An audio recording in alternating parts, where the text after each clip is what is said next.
aí, galera, nesse vídeo eu vou mostrar como fazer uma lareira de lava. Ou eu não sei como é que fala, minha cabeça tá confusa. Pode ser chaminé, lareira, alguma coisa do tipo, eu não sei. Eu tô confuso nesse momento. Primeiro, para começar, né, você vai ter que quebrar um bloco.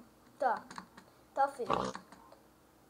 Aí você vai lá e coloca a altura que você vai querer fazer.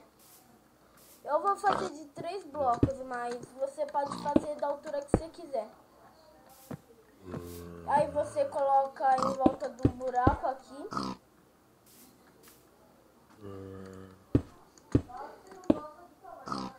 Tá. Agora você vai pegar o balde de lava e colocar no terceiro bloco.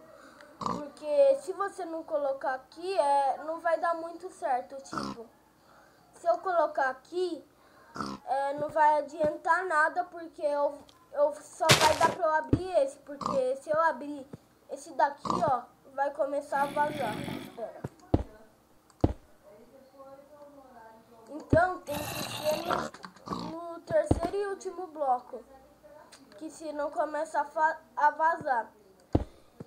Isso com certeza tem que fazer. Tá? Aí vamos fazer novamente. Pronto, tá feito. Para tampar a lava, eu aconselho você fazer isso. Peraí. Aqui. Pronto. Aí também, né, pra ficar mais bonito, eu vou fazer um negócio pra mostrar pra vocês. Aí você coloca assim.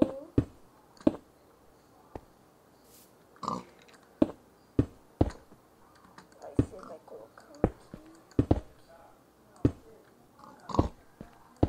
Ó, só que eu tô fazendo de uma coisa diferente. Tô fazendo de um jeito diferente.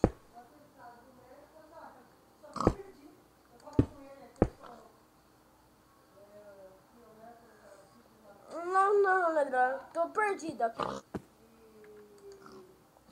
Ah, deixa. Pronto, tá assim, feito. Desce. Pronto. Aí eu vou abrir aqui, né? E aqui, pronto. Vai ficar desse jeito. E foi isso que eu vim ensinar. Se gostou, clique em gostei.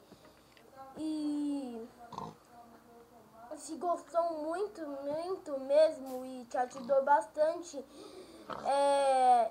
adiciona o vídeo a favoritos. E esse é meu segundo vídeo.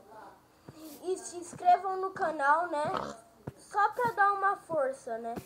Que esse é meu segundo vídeo e ainda eu não tô indo muito bem. E tchau, galera.